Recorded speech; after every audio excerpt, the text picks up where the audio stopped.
Good morning, students. Now we start the next topic, that is long form of periodic table. बच्चों, इसमें सबसे पहले हम modern periodic law के बारे में स्टडी करते हैं। तो जो लॉ है वो क्या कहता है कि कोई भी एलिमेंट हो उसकी फिजिकल और केमिकल प्रॉपर्टीज़ पीरियोडिक फंक्शन होती हैं किसके, of their atomic numbers. The physical and chemical properties of the element are periodic function of their atomic numbers. बच्चों, जो long form of periodic table है उसको present form of periodic table के नाम से भी जाना जाता है और इसी को हम क्या कहते हैं, modern periodic table. The long form of periodic table also called modern periodic table is based on modern periodic law.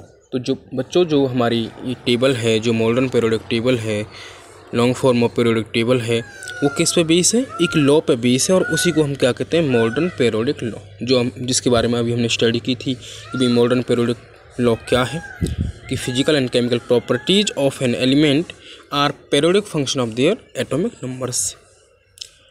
इसके बाद बच्चों, in this table the elements have been arrange in order of increasing atomic numbers. जो हमारी table है, modern periodic table है, उसमें जो elements हैं वो इस वे में अरेंज हैं। किस वे में अरेंज है, इंक्रीजिंग एटॉमिक नंबर्स के वे में अरेंज है। मीन्स एक एलिमेंट जिसका एटॉमिक नंबर 1 है वो पहले आएगा, जिसका 2 है वो उसके बाद, 3 वाला उसके बाद। तो इस पर्टिकुलर वे में वो अरेंज है। इसके बाद बच्चों, nomenclature of elements with atomic number more than 100। ऐसे एलिमेंट्स का नेम हम कैसे लिखेंगे जिनका एटॉमिक नंबर 100 से ज़्यादा हो।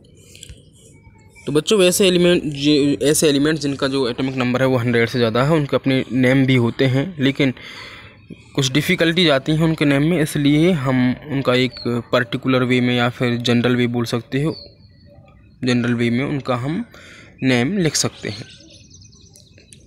तो बच्चों, यहाँ पे एक टेबल बनी हुई है जिसमें लिखा हुआ है, डिजिट्स लिखी हुई हैं 0, 1, 2, 3 से लेकर 9 तक हैं और नेम लिखा हुआ है। तो 0 के लिए हम क्या नेम यूज करते हैं, नील, 1 के लिए अन, 2 के लिए बाई, 3 के लिए ट्राई, 4 के लिए क्वाड, 5 के लिए पेंट, 6 के लिए हेक्स, 7 के लिए सेप्ट, 8 के लिए ऑक्ट और 9 के लिए इन हम यूज करते हैं। एब्रीविएशन हम यहाँ पे देख सकते हैं, नील के लिए एन लिख दिया, अन के लिए यू लिख दिया, तो ये सारे हम एब्रीविएशन यूज करते हैं। तो अगर हमें एलिमेंट का नाम लिखना है जिसका एटॉमिक नंबर क्या हो, 101, 101 हो, तो उसका नाम कैसे लिखेंगे। तो बच्चों, हमें पता है 101 में पहले क्या आएगा, 1 आता है, तो 1 के लिए हम क्या यूज करते हैं, अन, तो हमने अन लिख दिया। 0 के लिए हम क्या यूज करते हैं, नील, तो हमने क्या लिख दिया, नील लिख दिया। और फिर उसके बाद क्या आया, 1 आया, तो 1 के लिए भी हमने क्या लिख दिया, अन लिख दिया। तो और जो भी हम इस तरह से नेम लिखेंगे उसके बाद में हमें एक वर्ड यूज करना है, वो क्या होता है, IUMEM, IUMEM। तो हमने क्या लिख दिया, 1 के लिए अन यूज किया, तो अन, 0 के लिए नील, तो अन नील, फिर 1 के लिए क्या यूज किया, अन, तो अन नील अन और बाद में क्या ऐड कर दिया, IUMEM।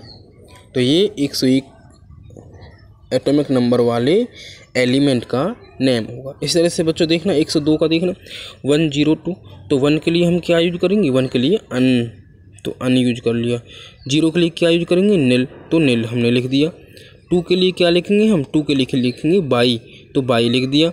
और बाद में क्या ऐड कराना, EM, तो इसके बाद में क्या ऐड करा देंगे, EM, IUM। और यहाँ पे बाई में पहले से ही आई आया हुआ है, तो हम जो EM वाली आई है उसको कैंसिल करके सिर्फ क्या लिख देंगे इसके पीछे, UM। तो 102 एटॉमिक नंबर वाले एलिमेंट का जो नेम होगा वो क्या होगा, अन नील बाई एम। इस तरह से बच्चों यहाँ पे देखना, 115 है, तो 1 के लिए अन, फिर 1 के लिए अन, 5 के लिए पेंट और उसके बाद क्या लगाना है, EM, IUM। तो इस तरीके से हम उन एलिमेंट्स की नेमिंग कर सकते हैं जिनका एटॉमिक नंबर क्या हो, 100 से ज़्यादा हो। ये क्या है, एक जनरल वे है एलिमेंट्स की नेम लिखने का। इसके बाद बच्चों, structural features of periodic table देखो इसमें groups. The long form of periodic table also consist of the vertical rows called groups. जो हमारी long form of periodic table है, मॉडर्न पीरियोडिक टेबल है, उसमें क्या है, उसमें कुछ वर्टिकल रोज हैं जिनको हम क्या कहते हैं, ग्रुप्स कहते हैं। या फिर यहाँ पे क्या कर लो, वर्टिकल कॉलम्स कर लो, क्योंकि जो इस तरीके से होंगे वो क्या होंगे, ग्रुप, उन्हें हम कहेंगे रो, और जो इस तरीके से होंगे उन्हें हम क्या कहेंगे, कॉलम्स। तो ये क्या है, कॉलम्स, ये कॉलम, ये कॉलम, और ये क्या है, ये हमारी रोज, रोज। तो जो इस तरह की रोज होंगी उन्हें हम क्या कहते हैं, पीरियड्स, ये पीरियड्स। और जो इस तरह की कॉलम्स होंगी या फिर क्या कह दूँ, वर्टिकल रोज होंगी, उन्हें हम क्या कहेंगे, ग्रुप्स।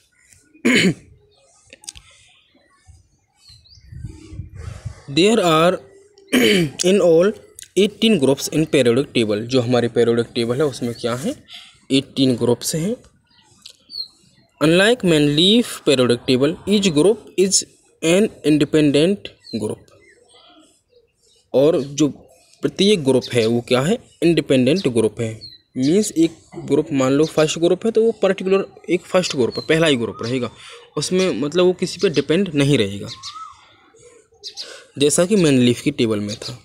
तो जो ग्रुप्स हैं मॉडर्न पीरियोडिक टेबल में वो क्या है, इंडिपेंडेंट है ऑन ईच अदर, एक दूसरे पे इंडिपेंडेंट है बिल्कुल। इसके बाद बच्चों आते हैं characteristics of groups. All the elements present in a group have same general electronic configuration of atoms. तो जो भी एलिमेंट्स एक ग्रुप में होंगे उनकी जनरल इलेक्ट्रॉनिक कन्फिगरेशन क्या होगी, सेम रहती है। इसके बाद सेकंड पॉइंट देखते हैं, the element in a group are separated by definite gaps of atomic numbers. जो एलिमेंट्स होते हैं किसी भी ग्रुप में वो एक एटॉमिक नंबर के गैप के द्वारा सेपरेट रहते हैं, और वो गैप क्या हो सकता है, 2, 8, 8, 18, 18, 32। जैसे फॉर एग्जांपल हम ले लें भाई, जैसे हम फर्स्ट ग्रुप की बात करने लगे तो वहाँ पे क्या हुआ, लिथियम होगा, सोडियम होगा। तो लिथियम का जो नंबर है वो क्या होता है, 3। इसके बाद सोडियम का नंबर क्या होता है, 11।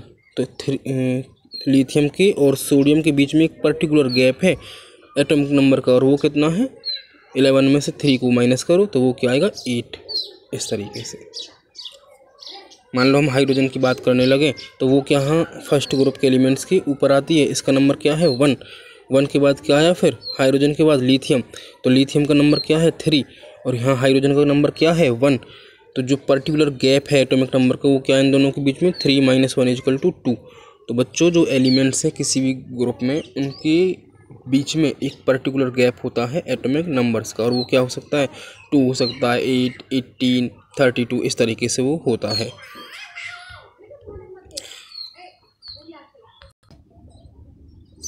इसके बाद बच्चों जो नेक्स्ट पॉइंट है वो क्या है कि जो साइज ऑफ एलिमेंट है वो नीचे जाने पर, मीन्स जब हम ग्रुप में टॉप टू बॉटम मूव करते हैं तो साइज ऑफ एलिमेंट्स इंक्रीज होता है।